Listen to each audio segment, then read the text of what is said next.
Ideally, if you're not speaking, please keep your mics muted. We don't need to hear the sound of barking dogs and flushing toilets.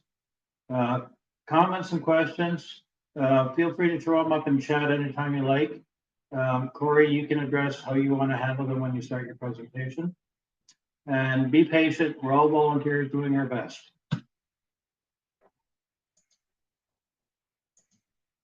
So a little bit about the RA Center.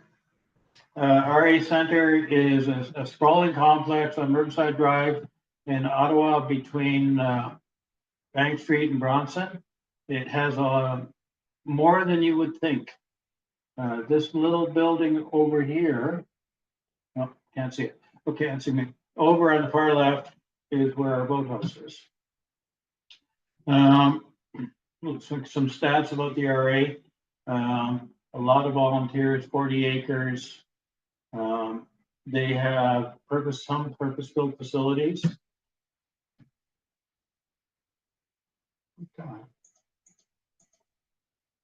Okay, the usual stuff, mission, vision, and values. They have a very wide range of activities.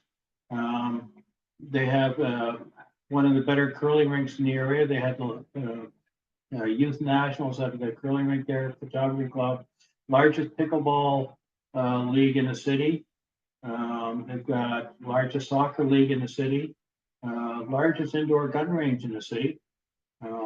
People don't realize Linda Tom, Olympic shooter, came out of the RA Center. And, you know, some of the people there actually make it out on international competitions. Their fencing club is supposed to be doing very well.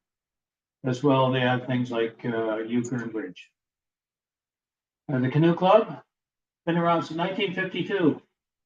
Under the Y until 2012, when we moved to the RA, we're all volunteer-led and run. So if you see a trip on the calendar, basically what it means is some volunteers said, you know what, I feel like heading out to such and such a location, who wants to join me? This center picture here, by the way, is something that Cory came up with for family program. And his trick is take a bunch of flatbread, some tomato sauce, and other pizza fixings, manufacture essentially a pizza oven, and then get the kids to make their own pizzas and then do a flame oven pizza oven. We offer day, weekend, and longer trips, flat water, whitewater family training. Training is anywhere from I've never been in the canoe in my life to advanced solo whitewater training. We do have canoes and kayaks for rental, very economical rates between $15 and $25 a day, depending on the boat you're renting, but that's only for club members going on club trips. Group equipment, so stoves, safety equipment, first aid kits, that's all available for club trips at no charge. And this photo in the middle, by the way, is not a recommended technique, but it is kind of fun on a whitewater boat. So Cory has been a member of the club for more than 11 years and was family program coordinator for 5 of them. He's raised 2 sons in a canoe, more or less, and they've been paddling since they could walk, or since before they could walk. He met his partner, Kylie, in a paddling trip, and together with a very active border collie, they enjoy everything from day trips along the Rideau to week-long backcountry trips as a family. And I'll stop sharing. And Cory, over to you. All right, thanks, Mark. I'm going to attempt to get the sharing going and not mess it up. We'll try as we go. Okay. All right, I think we've got it going here. Let me just, I need to be able to see the meeting stuff as well. So just give me a sec to get this stuff set up. Okay. All right. I think we're good. So just a quick housekeeping thing. If you've got questions throughout the chat, feel free to throw it up in the chat messaging there. You can also raise your hand and I'll answer questions. If I see stuff in chat, I'll try to answer it as it comes up, as it may be relevant to the content that we're talking about. So yeah, today wanted to talk to you about paddling on the Rideau Canal. We'll go through what the Rideau Canal entails. Most of us living in Ottawa are familiar with the Rideau Canal and whatnot, mainly closer to from Smith Falls to Ottawa and stuff. So I'm going to include a little bit of the history of the Rideau Canal as well. So even if you are familiar with paddling on the Rideau, maybe you'll learn something through that. And the hope is to try to raise awareness about all the different paddling opportunities on the Rideau, both close to home, but also further towards Kingston area, and hopefully inspire some people to get out and paddle on the Rideau Canal. All right. So first, I just wanted to say thank you to Ken Watson. So he has developed the Watson's Paddling Guide to the Rideau Canal.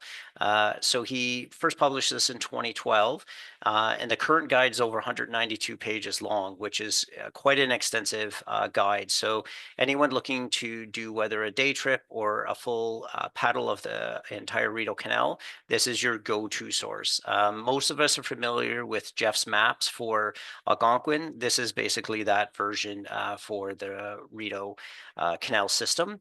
And he's also written several books if you want to learn more about the history and whatnot of the Rideau Canal. So, and the guide is free online as well too. So for my trips and such, what I often would do is print off certain maps and things like that and take with me. But the entire guide has lots of information for trip planning, learning some of the history of the canal as well. So big shout out to Ken on that. So just a little bit of history of the Rideau Canal. So the original name, Algonquin name for the Rideau Canal, and I'm not even going to pronounce that because I'll probably won't do it justice, but it means river that passes between rocks. So in this picture here, you can see an early map that from 1688 showing when the canal was first named. And the Rideau is also named for, it's French for curtain. And when Samuel de Champlain traveled up the Rideau in 1613, the Twin Falls at the Rideau on the Ottawa River is how he described it. So we can just see again some of the history of how the canal and the river system used to look before some of the work went into the canal itself. So planning to construct a navigable waterway between Lake Ontario and the Ottawa River was first conceived after the War of 1812, and it was meant to provide secure supply routes from Montreal to Kingston in order to avoid the St. Lawrence River route, which during that time was a vulnerable waterway. In 1826, Colonel By, who was the lieutenant of the Royal Engineers, was assigned to design and build and supervise the design and construction of the canal. And in 1826, he led the construction, and the rest of the construction started in 1827.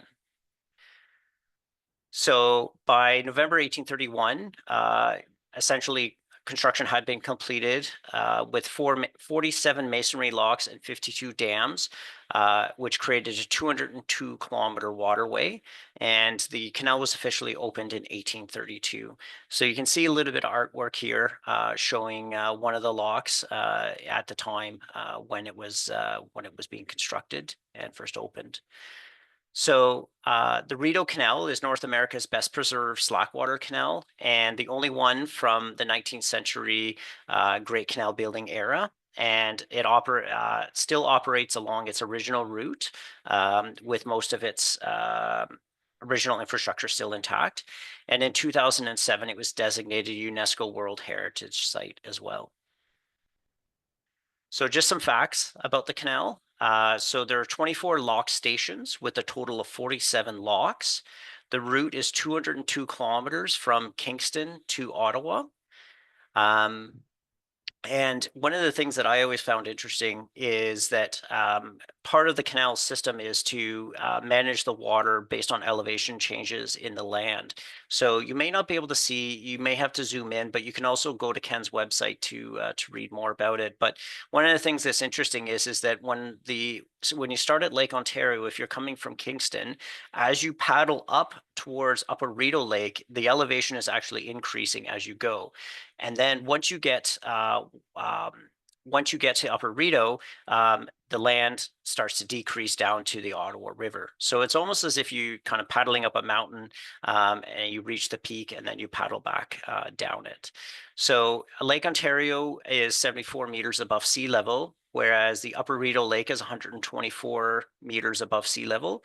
And if you continue the Tay Canal up to Perth, it actually goes up to 130 meters.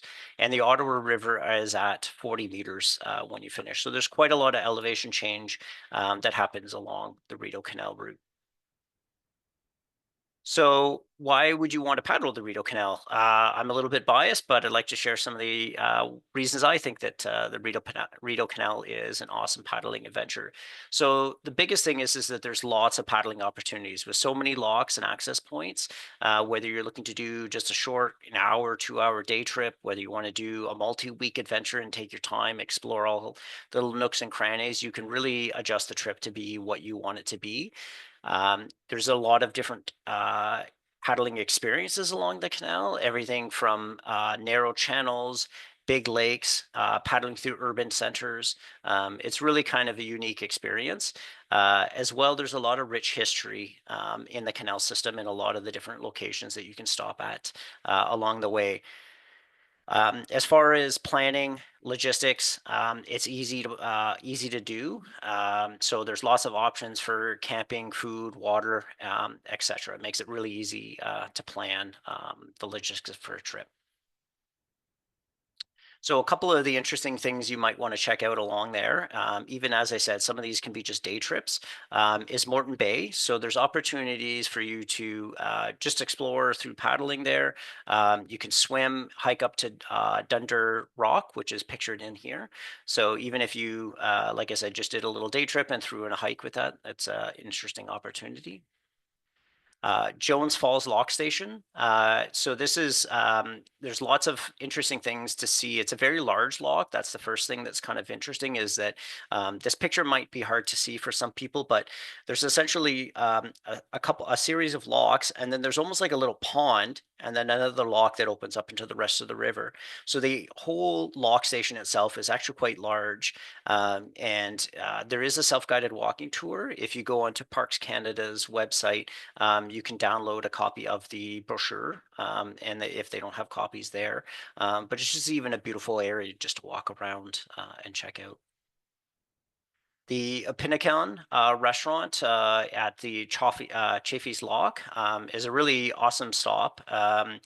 I'll talk about it later, but we had planned on one of our Kingston to Ottawa trips. We had dinner here, and it was quite a wonderful experience. So they've got a pub and an ice cream shop open as well. So again, something that you could kind of plan if you were just looking to do a day trip and include lunch or dinner at the Pinnacan. It's definitely a staple. Westport. Some of you may have been or traveled through Westport, but again, it can be a paddling destination as well too. I'll talk about we stopped for lunch at the Cove Country Inn, which is an awesome spot for to grab some food. But just even walking around the town, looking at some of the small shops. If you have more time and energy for it, hiking up to Foley Mountain Conservation Area and getting a view of the city or the town is really quite beautiful. Colonel By Island is another one on Big Rideau Lake. So if I won't spoil the history and whatnot, it's definitely something really nice to explore. It's definitely something you can easily do on a day trip where you could paddle, stop there, hike around the island and check it out. You can also camp there. It's a really beautiful spot to stop along the Rideau Canal system. We also have Perth and the Tay Canal. So the paddle up the Tay River is beautiful on its own, and the town of Perth is beautiful as well. It's a great spot just to stop for a meal or explore the town, some of the small shops, that kind of stuff. Smith Falls, very similar, another beautiful town to stop and explore. Lots of rich history here. And one of the cool things of the Smith Falls locks is that there's a series of locks that go through town.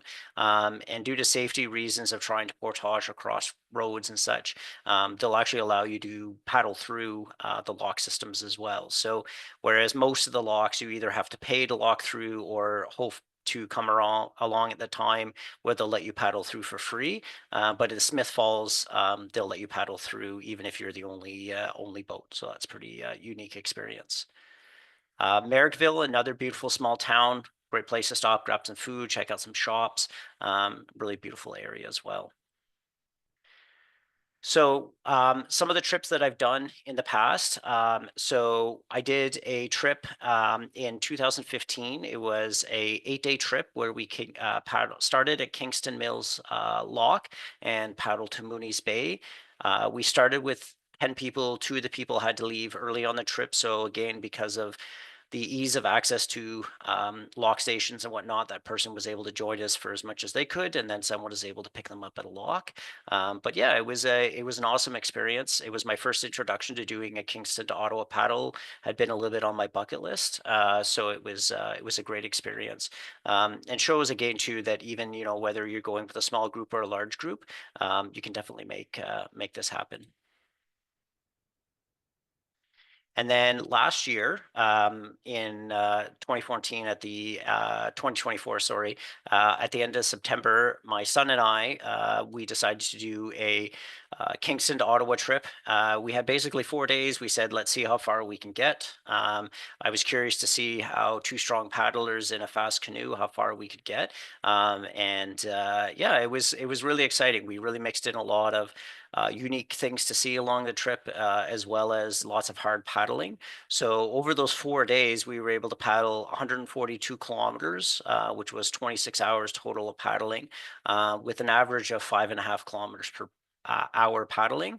And at some points, we even were able to reach 12.5 kilometers on some of the bigger lakes with the wind to our back. So yeah, it was a really awesome experience. Again, a different trip than some of the other trips where we were very tired at the end of the day, but definitely got to see a lot in those 4 days.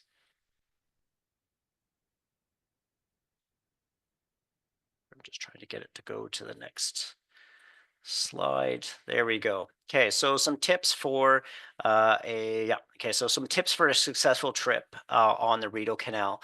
So a couple of logistical things to consider and be aware of. So camping at the lock stations and at Colonel By Island, it's $5.50 per person, which is pretty awesome. It's very economical there. At all of the lock stations, there are bathrooms with flush toilets and water faucets outside. The only catch is that if you're going to be arriving after the lock station closes, you can call ahead and they'll leave the bathroom open for you. And on Colonel By Island, you do need to boil water. Even though the water is available, you should boil it for safety. Except for Colonel By Island, there's no campfires allowed at the locks. That is, again, kind of a unique thing at Colonel By Island is that you could have a campfire there. But again, there's no campfires at any of the lock stations. Depending on the time of year, especially on long weekends or other holidays and whatnot, the locks themselves can be quite busy, especially Smith Falls, because the locks are in the center of the city. So, even at nighttime and stuff like that, you might hear road noise and stuff. So just something to consider. So as mentioned, with the locks, although you can often get through the locks for free, especially during busy times, they usually will let you through for free. So you just kind of go in through the lock with the other boats, and they'll let you through.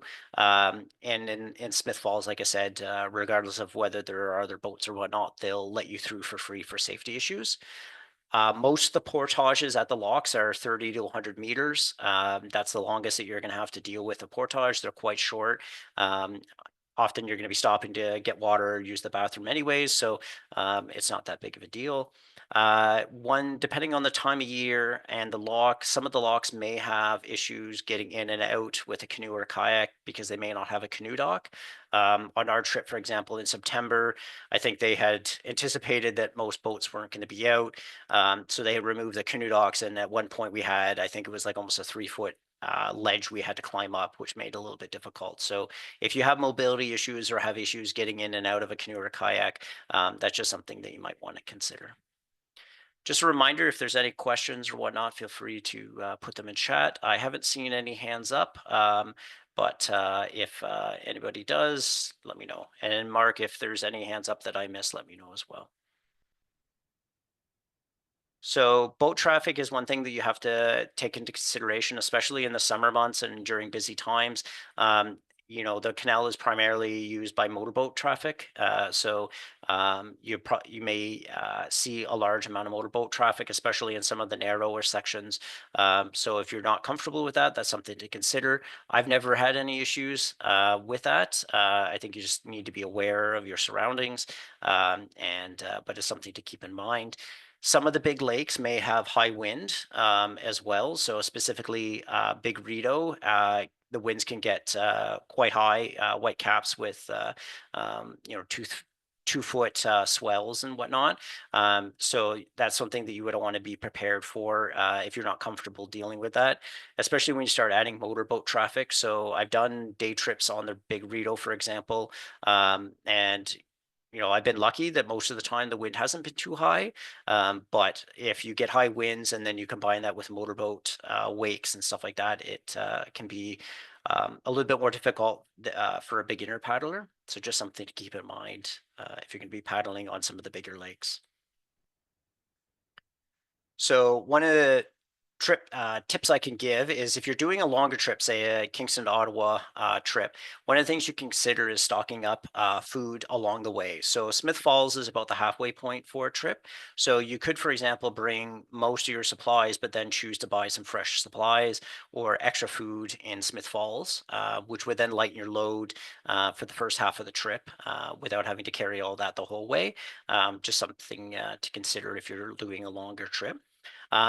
As well, there are lots of luxury options along the way. So in some of the towns like Smith Falls, for example, there's hotels, restaurants.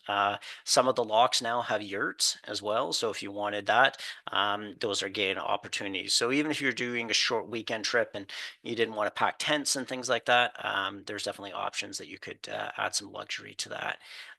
My recommendation for the best time of year to go would be in September after the Labor Day weekend, definitely before Thanksgiving, because a lot of the locks will close down.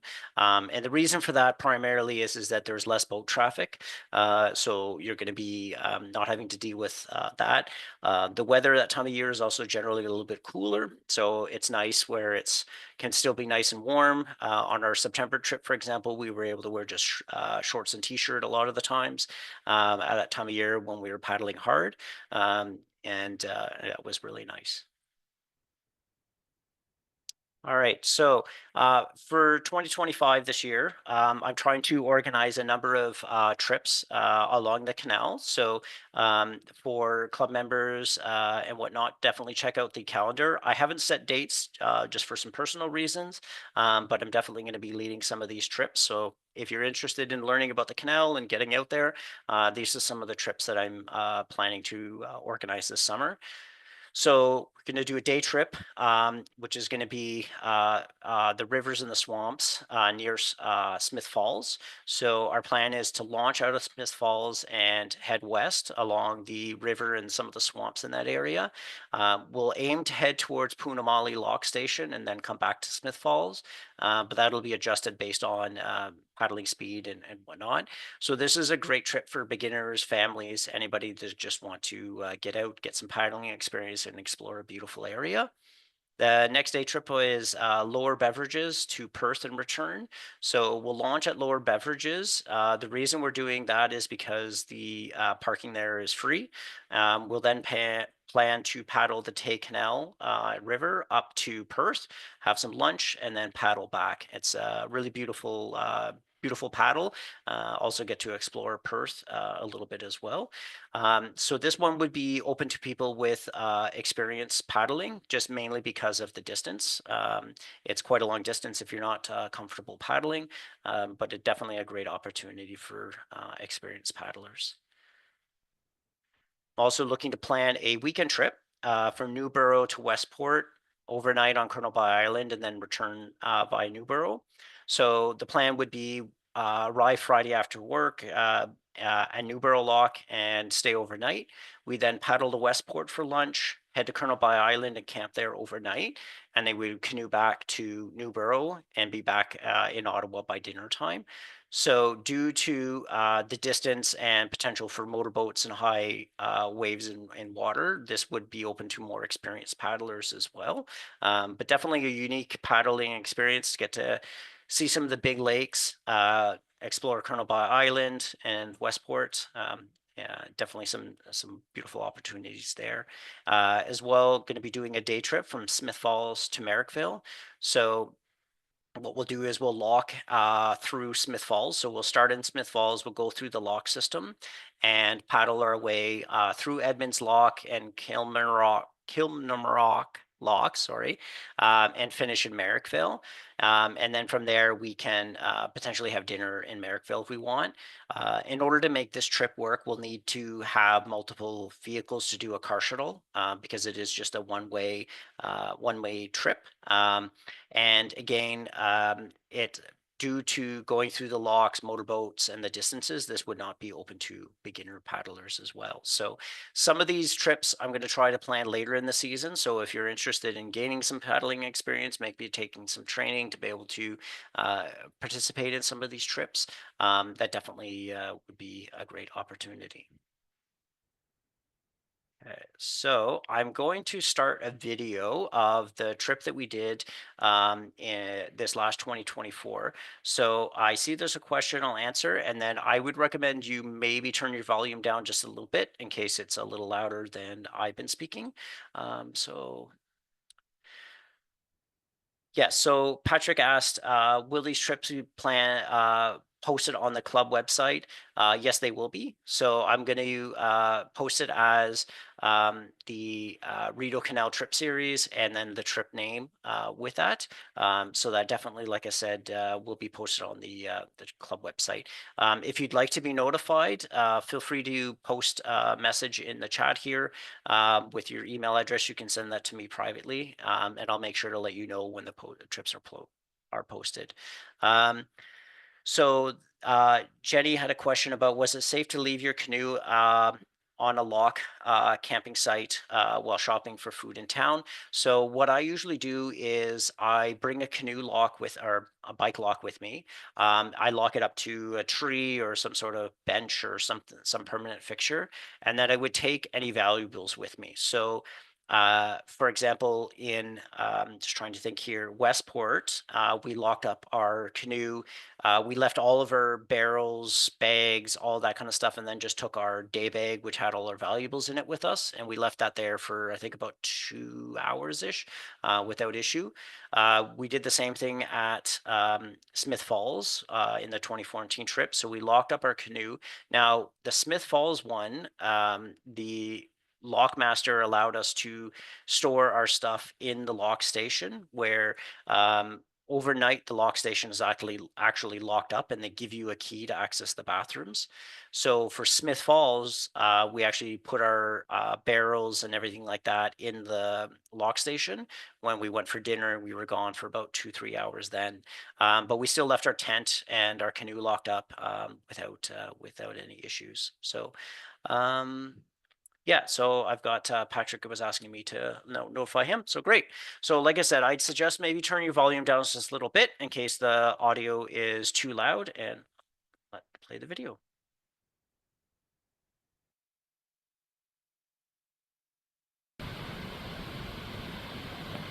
So we're just setting up camp and there is a porcupine inspecting the locks. Probably about 20-30 feet from our tent. Hopefully he doesn't decide to cuddle up for the night. Let him go.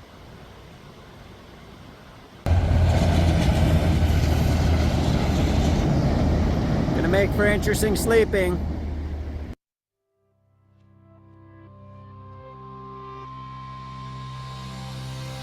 I never knew you, but now I'm haunted by your past. How long will this last? I thought you loved me. You say you love me. Love's just a shadow that you cast.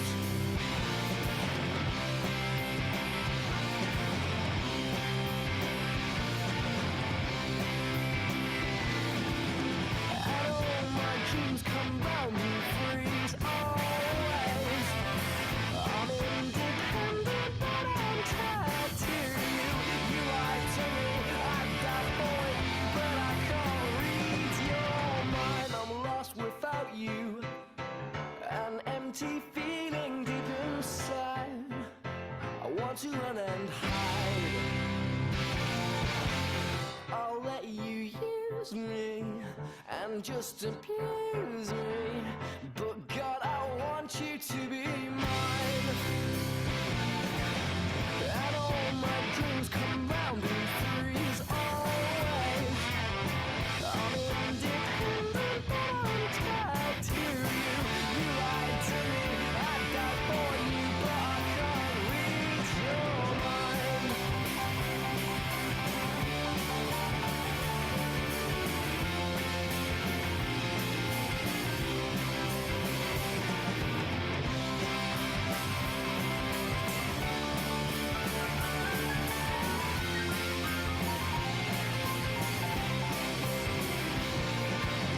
And all my dreams come round and freeze always.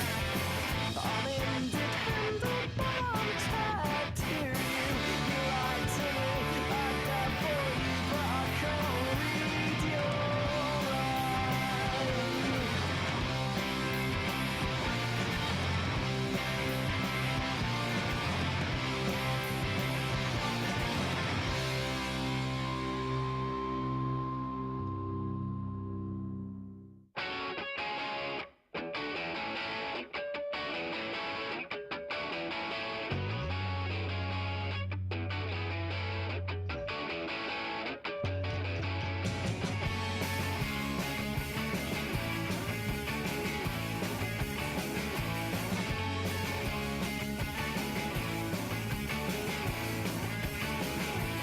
Don't cry, let it pass you by. I'll be by your side each and every day.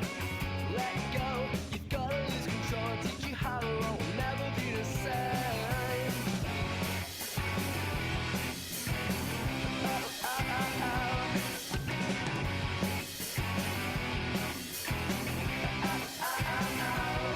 Cause I'm wasted, I'm facing on the floor. I can't take anymore, give it all away again. And lately, I can find the eyes, help me realize that I'm in love, I'm in love, I'm in love.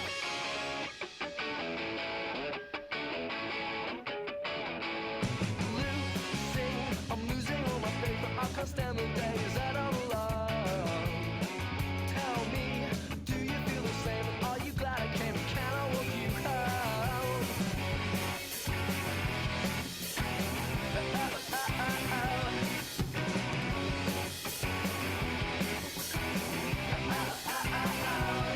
Cause I'm wasted, I'm facing on the floor. I can't take anymore, I give it all away again. And lately, I can find the eyes, help me realize that I'm in love, I'm in love, I'm in love. Your face, my place. Your face, my place. Your face, my place at night.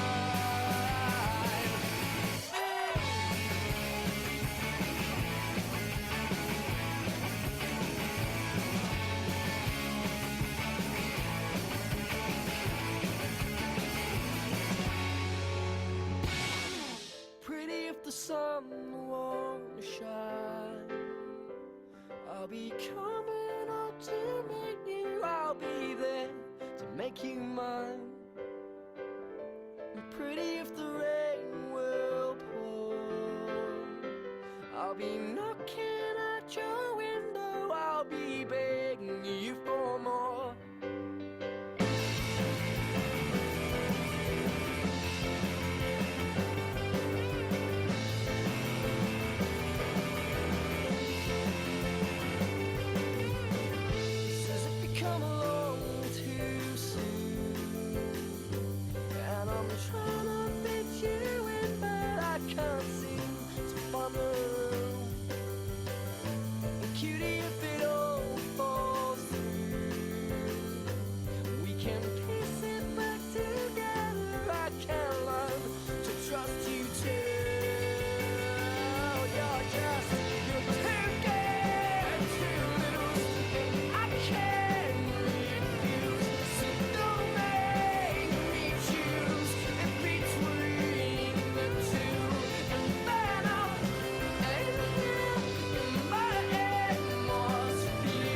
come this far to meet me, and I know you're mine. You're just too good to lose, and I can't refuse. So don't make me choose between the two, and then I'll in my atmosphere. Don't you know who you are? You're my shooting.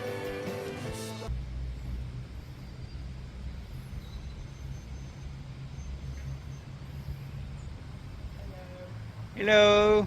It's a canoe going for a walk.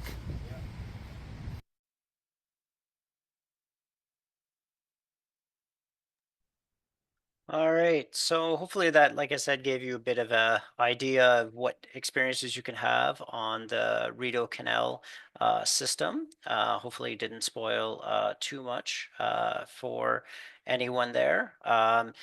So that concludes the presentation part. I did leave some extra time if there was questions that people specifically had about different sections of the canal, if they want me to talk more about anything specifically. So feel free to post any questions you have in the chat, raise your hand, unmute yourself, proceed as you want. So I see Mark has his hand raised, so go ahead, Mark.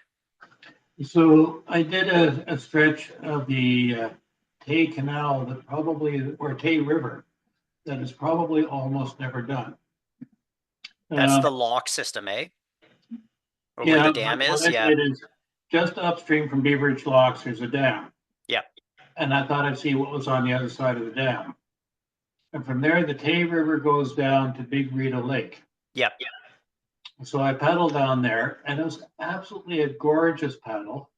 And I'd strongly recommend it, except for one thing.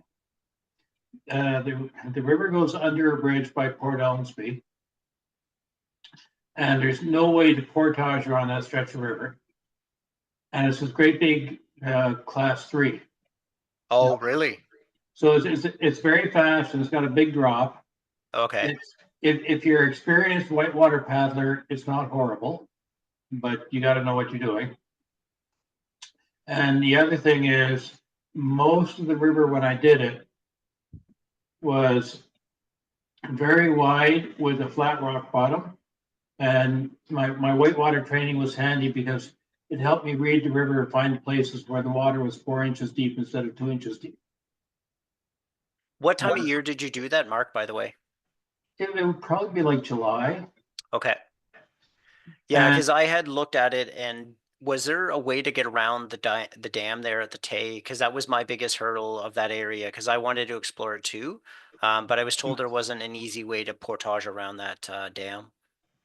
Yeah, it's not an official portage thing, but I just paddled over to the right side and hauled it up and around. There's also a road that goes from Beaveridge Dam or Beaveridge Locks over to the dam. Okay. So if you drive to the locks, you can carry down to the dam, but I paddle down. The only thing is, you probably shouldn't do that class 3 with a flatwater boat, No. and the whitewater boat would ground out the whole distance. Yeah, and I assume if the water flows that direction that you couldn't paddle upstream easily to explore that either then, eh? Well, the paddling from Big Rideau Lock to the road and the bridge, it is very easy because it's more or less an extension of the lake. But it's only about 2-3 kilometers. The fun bit is up beyond that settlement rapids. And the reason I didn't turn around is because the water was so shallow, I would have had to walk 8 kilometers up the stream, towing my canoe behind me. Maybe it's an opportunity to throw a walk into your paddling as well too. Yeah. Yeah, exactly. So thanks, Mark. Yeah, because I always wondered about that as well too. I talked to some friends and stuff that I paddled in the area, and I guess the dam was always challenge that they had, and we also didn't know what was on the other side. So it's good to know that there's. So you said, is there no way at all to get around that class 3? I didn't see any. Okay, so if you get there, you kind of have to do it then. Yeah. Okay. Yeah, so that could Um, be a concern for that section. I definitely wouldn't want it, especially if you don't know what, if you've never done it before, eh? Yeah, I don't know, like that, there, on either side of it, there's, either a house or a cottage. And you can get there, but I didn't see any way to get down to the river from the road on the other side of the property. Awesome. What about anybody else? Does anybody have any questions, comments, anything they want me to go through in more detail or discuss in further about the Rideau Canal system?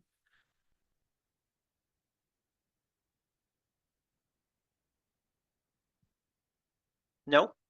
All right. So Mark, did you want me to talk about some of my other trips? Do we want to end the call a bit early, or what are your thoughts, Mark?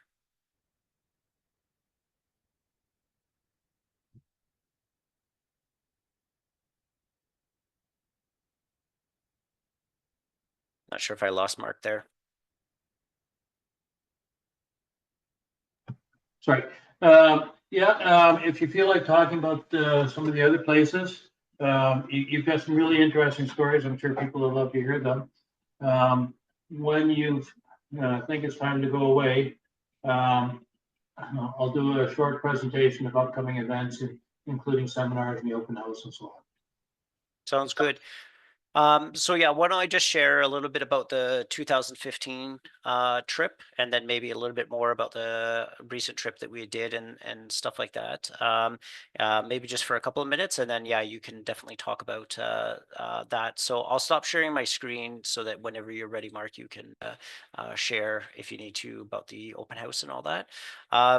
So yeah, so for the 2015 trip that we did, as I mentioned, it was 10 of us. So logistically, what we had did was we had rented a shuttle. So there was a gentleman who had a large cargo van and a canoe trailer that was able to put all of our boats and gear. And then he dropped us off at Kingsford Mills Dam. And we started the day paddling with that.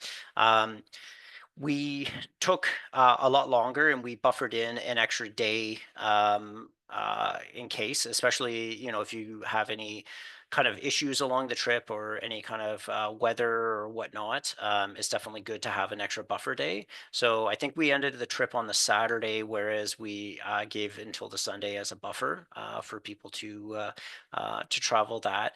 And similar to the other canoe trips we did, where we shared the meal planning and cooking and cleaning responsibilities with that. And even with 10 people on the trip, we never had any issues again with washrooms or water or finding a campsite or any of that along that trip. We did that similar time of year as the one I did last year. We did hit a bit of rain. Actually, a funny story. We were paddling into Kingston, and it was raining really heavy. So we had stopped at a lock, and we were all trying to decide what do we want to do because it was raining really heavy, but we still had a little ways to go. I think it was only about 2 kilometers, 3 kilometers to get to Smith Falls, so it wasn't very far. And I went to check on the boats, and I said, well, we have to make a decision one way or another because the canoes were filling full of water. Because we had basically portaged, put all our gear in the boat, and then tied them off. So while we were talking, the canoes were actually filling full of water. So I've never paddled in rain that heavy. It was so bad that about every 5 minutes we had to stop and bail the canoes out. So needless to say, by the time we got to Kingston, we were thoroughly soaked. Clothing, anything that wasn't in a dry bag or a barrel or whatever was thoroughly soaked through. And we had faced a little bit of dampness and rain along the trip, so most of us were starting to run out of dry clothes. So one of the unique things, again, a part of the trip was some of the people decided that they wanted to stay in a hotel for the night. So I think 4 people decided to go to a hotel for that night, and the rest of us agreed to camp at the lock and basically take care of all the boats and that kind of stuff.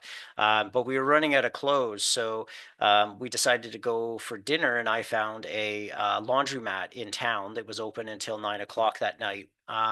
So we basically took, myself and one of the other ladies took everything we owned to the laundromat and threw it in a dryer.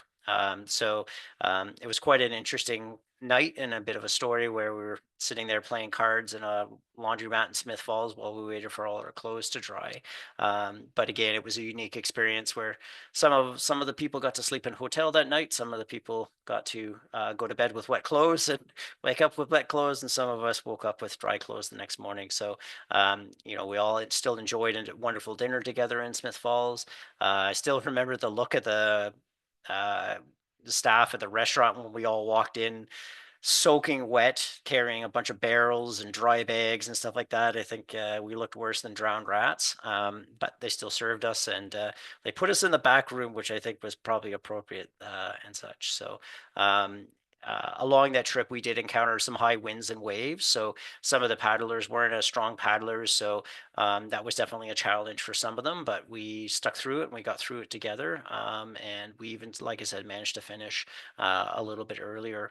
And everybody really enjoyed camping at Colonel Bay Island. That was really, I think, a unique experience for a lot of paddlers.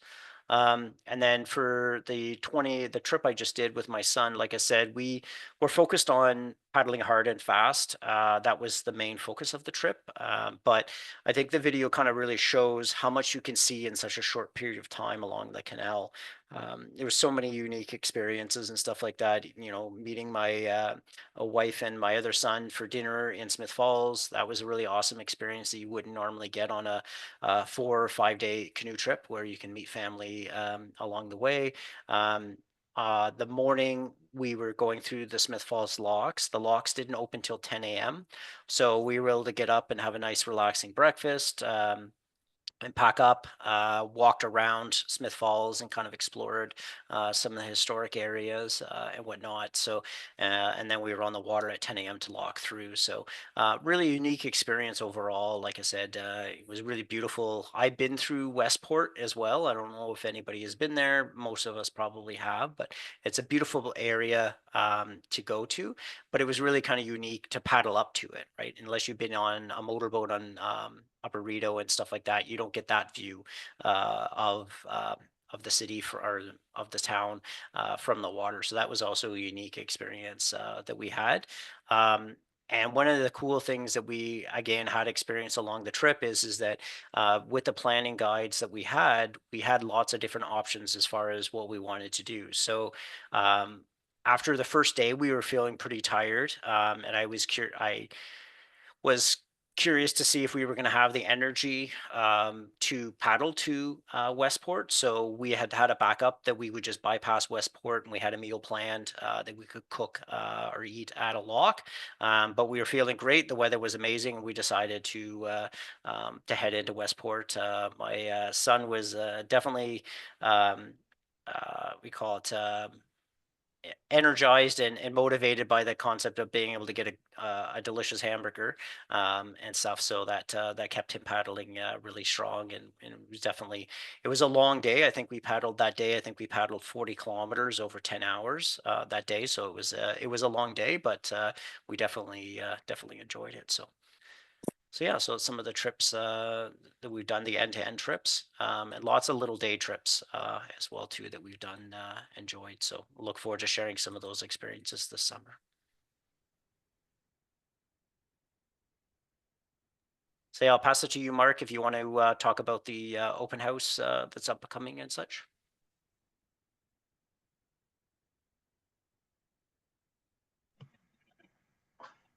Thank you, Cory. That was I really enjoy listening to you speak because it's all stuff I can relate to, and doesn't necessarily mean that I can relate to it and say, oh, this was the greatest thing in the world. But I do remember being wet on more than one occasion, and your description of it just suits so well. Probably didn't have access to a dryer though, did you? No. Did have somebody on the trip with a lot of hot air though. Does that count? Yeah, I think that's a given for any trip, especially in large groups. So coming up, on Monday, we had a bit of a communications mix-up, and so the presentation on canoeing alone across the Northwest Territories didn't happen. We're going to try to reschedule it. It might be mid-March or it might be mid-April. don't know, we'll see what happens with Calum. Watch the website and Facebook site, and what will happen will happen. March the 12th is going to be Lee Benson, who's online, and Dot Bonifant. Lee, did you want to unmute and take a minute and a half and talk about what you're going to talk about? Hello, everyone. Well, sometimes we actually get a visit from Frances Ann. This was a talk we did in the Adirondacks last summer, and Frances Ann mysteriously was able to appear. We traded places. I ended up with black flies at Kakabeka Falls, but she was able to speak for a little while. So she told us a little bit about her influencers, and Dot was able to tell us more about the paintings that she had done. So Frances Ann lived in very interesting times, and she, among a few artists of that time, is still respected by First Nations people now, because she represented people truly, with very nice detail to individuals, as opposed to making broad brush strokes or changing Indigenous people into caricatures. So we talk about her influencers and the times around her, how the fur trade was changing, and how her pictures, her paintings and sketches show a really nice window into the times of the robber barons and all sorts of history around First Nations and women's suffragettes and women's independence. So I think it's a rather interesting and many multifaceted talk that we do. So I hope everyone will come and tell their friends. So in case people forget who Frances Ann is, she was the painter of sort of the famous Voyageur canoes at the Lachine Rapids and at a falls. You know her works instantly to see them. They're not copyrighted. So that's another interesting thing about Frances Ann. She was never considered an artist by Canada, but an historian. Yeah, so please come to the talk. See lots of beautiful paintings from her and sketches. Thank you, Lee. After that, on April 2nd, Karen Hurd, who did a great video on 42 destinations within an hour and a half, is going to do some more. Karen, did you want to do a brief mention on it?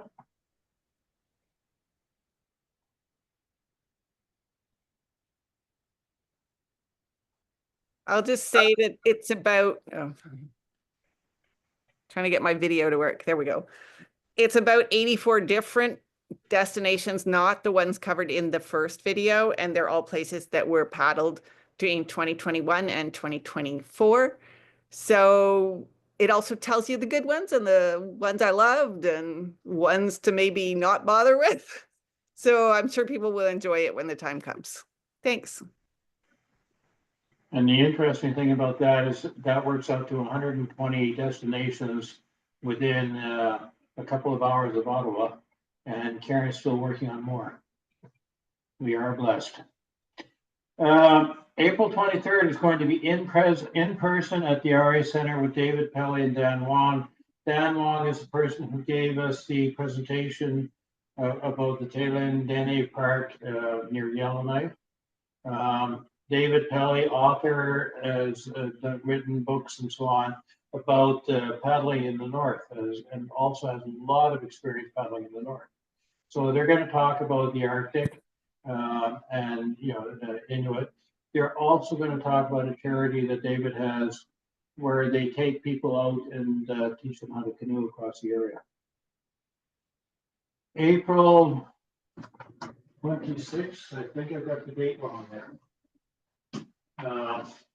We'll have to double check that, but we do have the RACCC open house coming up. I believe it's probably April 30th, not the 26th. I apologize for that mistake. And then the Yeah, it is weekend. the 30th, Mark. Thank you. And then the where am I here?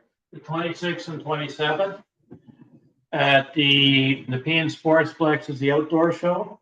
The RA will have a booth there. So yeah, drop by and give us a visit. May 14th, members only. There's going to be an in-person map and compass course with Jay Morrison. The great thing about a map and a compass is the batteries don't die. May 21st, again at the RA Center, is going to be an equipment seminar with Jay. What makes this interesting is Jay brings along a stink load of equipment and actually sets it up in the room. So if you're looking for paddling and especially camping equipment related to paddling, but you're not quite sure what you're looking for, that's the really good one to do it. As well, I don't remember the dates offhand. We will be having a couple of new member orientation sessions for people who are new to the club. They're going to start in May. It's going to be things like how does the club run a trip, and what do you need to know to get on the trips, how to tie a canoe on the car, that sort of thing. And that's what we have coming up. This session was recorded, and so it will be appearing on the club's YouTube channel before too long.